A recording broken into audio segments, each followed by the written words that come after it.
This video training series is designed to discover exactly how to build free targeted traffic to your websites. Now, this is going to be a very simplistic, very in-depth covering of article marketing in particular.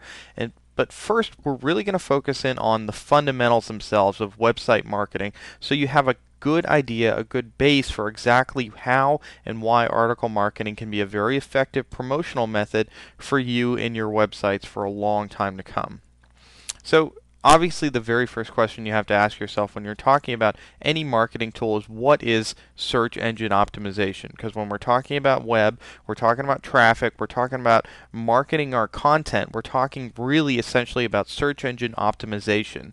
Now, Wikipedia defines this as a process of improving the volume or quality of traffic to a website from the search engines. And this is most likely the most simplistic version of a definition I could give for search engine optimization. I mean, it's an overarching topic that covers looking at merchandising, looking at conversion, looking at serving up the proper content for the right people at the right time. But it's a very, very large topic. But I like this particular definition because it covers the most important aspects of SEO to you: quality traffic from the search engines, and it's free. Now, we're talking specifically about the organic aspect of search engines because it's free and because it can be a very, very powerful traffic driver to your websites. Now, in fact, we know that getting rank in Google pushes a ton of traffic, and getting higher rank in Google pushes even more. In fact, when we look at a 2006 Cornell eye tracking study, it shows the distribution of clicks on the search engine results page give over 50% weight to the number one listing on that page, and gradually you see a drop. In fact, I'll take away gradually, exponentially, you see a drop off from that number one listing to 13%, 9%, 4% until you get all the way to the bottom. We're talking about 2% here. So not just getting listings in Google, getting top listings in Google is really what's going to send that traffic to your website. So getting that number one spot is key to your success when you're marketing your content online. So this sounds easy enough, but of course, how do you actually do this? In practice, how do I get good rankings in Google? What are the fundamentals of website marketing and website rank? Google measures rank based on a huge number of ranking factors. Some say the total is over 100. I would assume even that's probably an underestimation in most cases.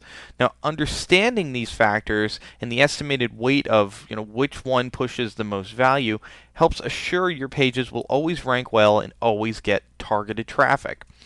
Now, targeted traffic basically means that you're getting people that are already in buying mode, and we know that targeted traffic converts better. When better converting traffic comes to your site, you're going to make more money. It's as simple as that.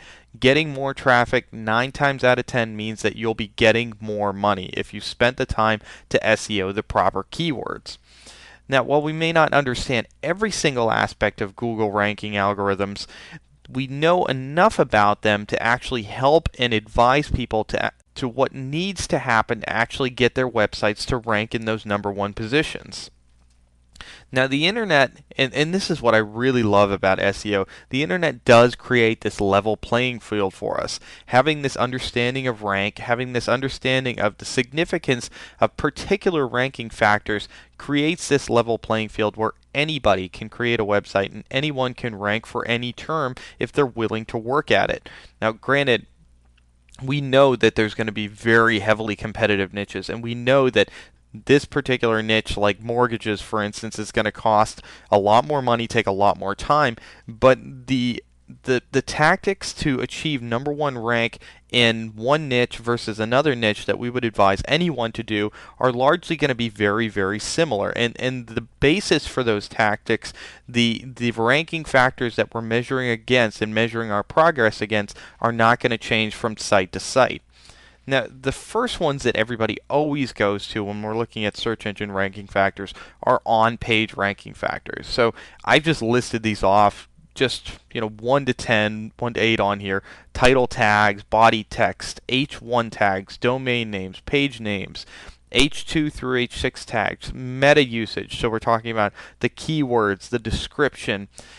All these factors come into play and do definitely contribute to rank. In Google, not to the same degree as they would in maybe MSN or Yahoo, but they do contribute to rank, and having an understanding of these factors is definitely critical to long-term success on the internet. Now, if you want a once-over for this, look at Wikipedia.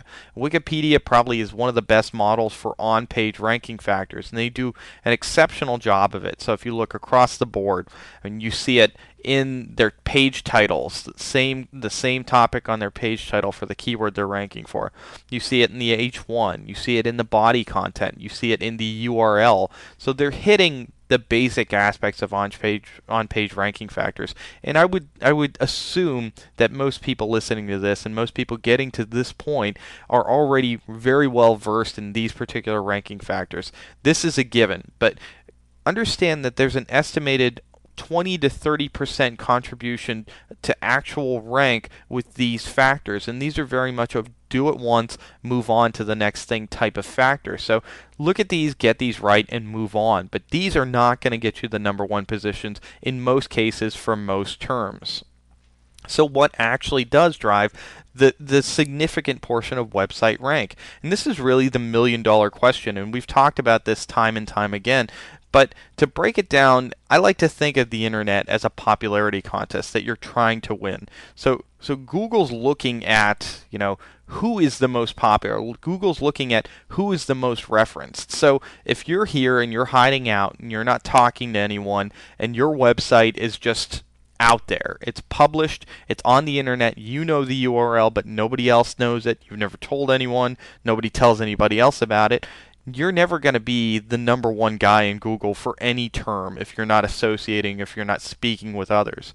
But the alternative is, if you hang out with other people, if you socialize with other websites, if you participate in dialogues and people talk about you, people reference your website, you are a popular guy, you have a popular website, you are rewarded for it in Google. So just by the sheer basis of just associating yourself and people associating with you and your website, you are going to rank. This is really the essential. If I boil it down to the most simplistic version, it's a popularity contest. The most popular sites are going to be the sites that have the best chance at ranking. So the reality of Google is they can't really tell exactly what your content is about. They can look at those on-page ranking factors. They can get a basic idea of what keywords you're targeting based off of your keyword density and your title tag and your alt tags and all that kind of stuff. But what content should be ranked highest cannot be drawn off from just on-page factors. Remember, Google is a computer algorithm. It's a program. It doesn't understand what you're saying. Basically what it does is it looks at what it can see and it makes assumptions based off of that using its algorithm. So how can Google tell who should rank #1? It is really through that popularity contest and those recommendations for other websites, which we know as links. And this is largely what encompasses the off-page factors of rank.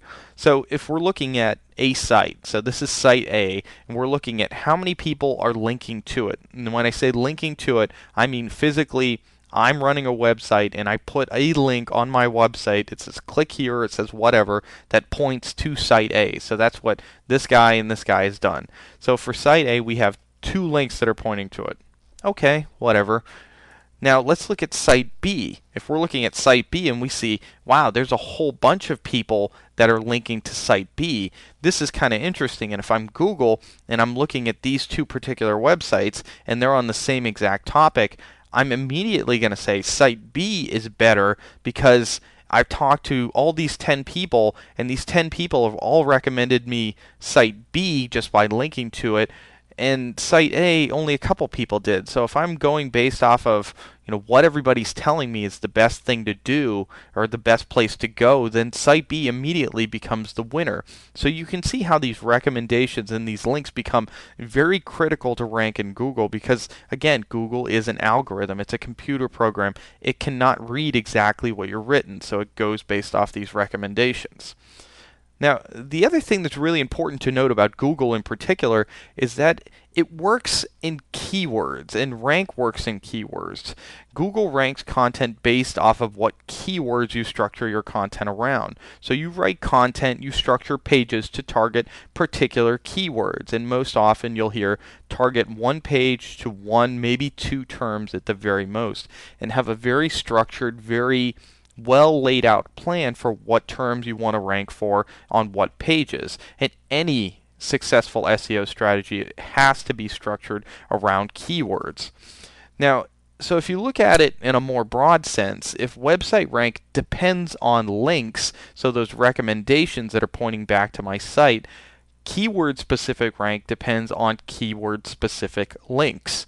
So if we're looking at it holistically, obviously the guy with the most recommendations gives me the best chance to actually rank my content, but the guy with the most recommendations about a particular keyword or a particular topic stands the best chance to rank for that particular keyword or particular topic.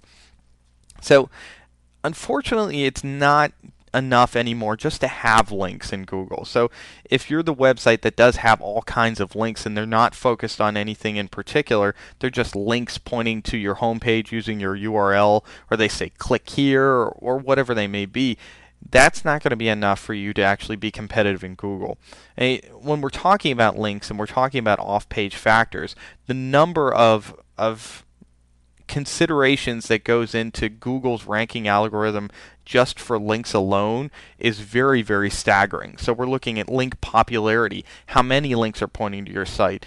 How old are those links? What's the topic of those links? So when somebody's linking to you, what was their site about? Is it about the same thing that yours is? Link authority. So are you getting links from a site that's currently ranking in Google, or links from a site that actually has a very strong link profile for your topic? Link reputation, that kind of crosses over with authority. Is it somebody that has shown to be trusted in Google? They've been in Google for a very long time and they continue to get a lot of traffic and provide a lot of value to end users. Your link growth rate. So how often are you adding new links to your site? Is it happening very quickly, or is it trickling in over time?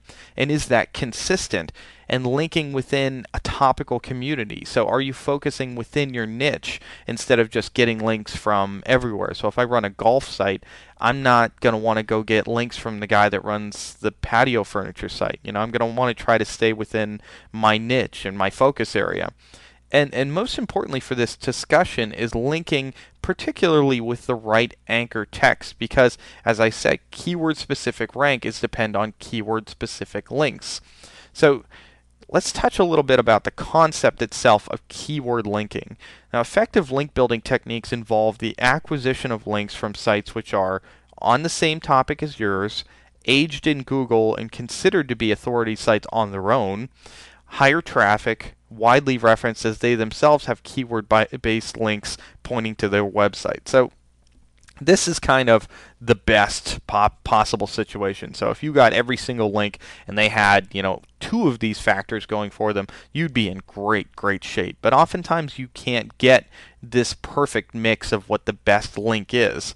So effective links pointing to your website using the phrase or keyword you want to rank for, this is what we're talking about when we're referencing anchor text. Now, if somebody does have a great site and they do link to you, you want them to use the keyword that you want to rank for. And this is what we're talking about when we reference anchor text. So if they're linking to you and they're using the proper anchor text, that link becomes a lot more valuable than just anybody linking to you, because now it's contributing to your rank for your keyword of interest.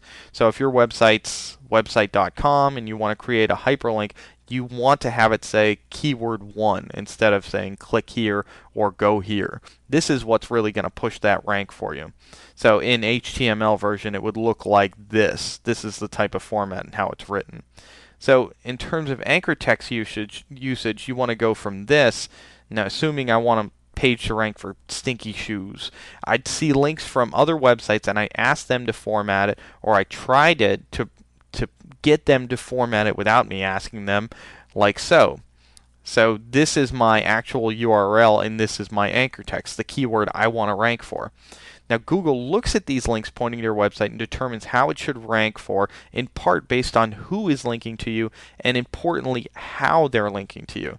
So now if I look at Site B and I look at all those links that are pointing to it, and I'm Google, I can see the predominant term that's showing up here is stinky shoes. So the majority of sites that link to my site say stinky shoes is the anchor text. So automatically Google's going to look at that and say, this site must be about stinky shoes. So I'm going to put this site in the queue, so to speak, to rank for that particular term, and I'm going to measure it against everybody else that has the same kind of link profile that wants to rank for this particular term. So it's basically a contest for the guy who does this the best within that particular keyword. So on a keyword to keyword basis, that's the competition.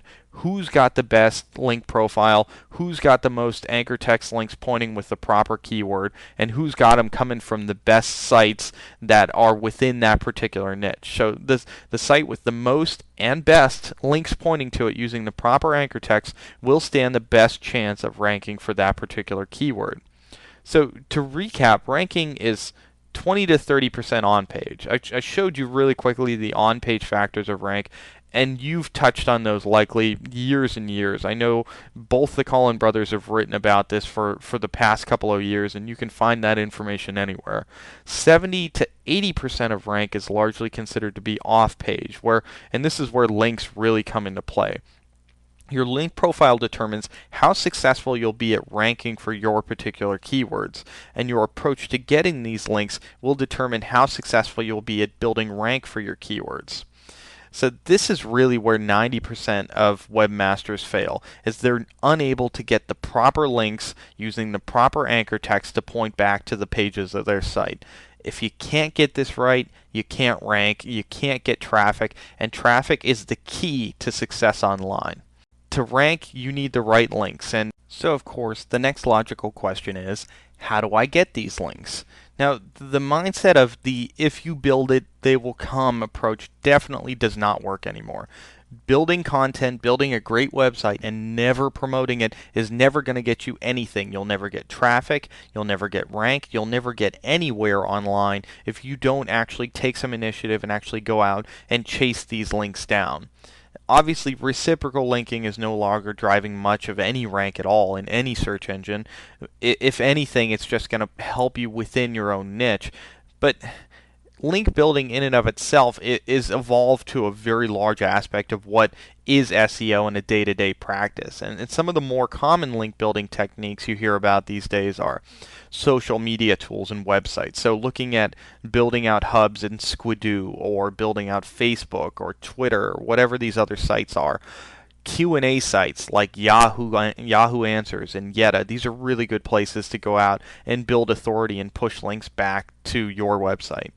Viral marketing methods, so distributing out ebooks or free content that's very good and very valuable that people actively discuss and talk about. I mean, viral marketing covers a really, really huge net, and you can start talking about video and other aspects which kind of fall under link baiting, but I'm not going to touch about that here. Directory submissions, a very good long-standing method. Directory submissions do work. A lot of these new directories that you see, a lot of these directory submission tools will just mass submit to hundreds of thousands of directories. This is definitely going more towards the negative aspect of SEO. In some cases, you will hear reports of people actually getting, penalties from this or running into issues doing this type of approach anymore.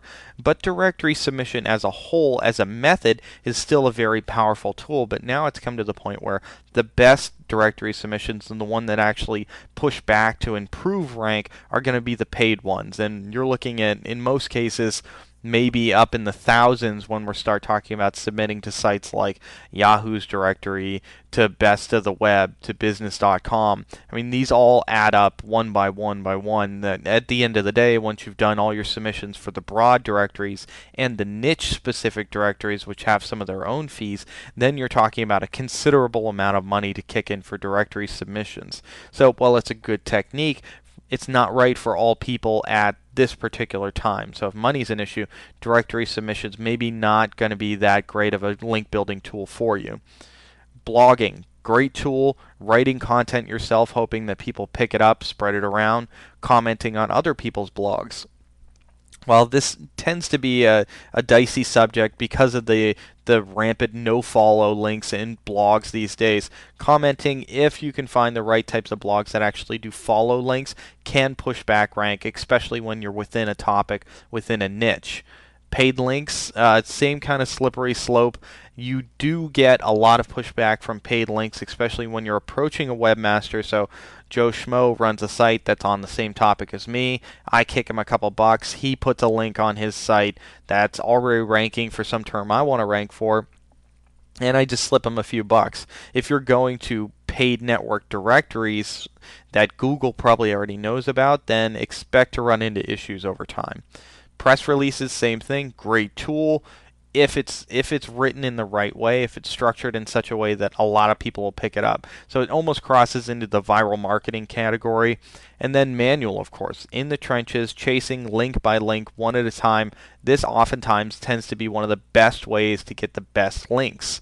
But overall, the underlying long-standing consensus among SEOs is that content is and always will be king, and leveraging content is going to allow you to build links in less time with less work.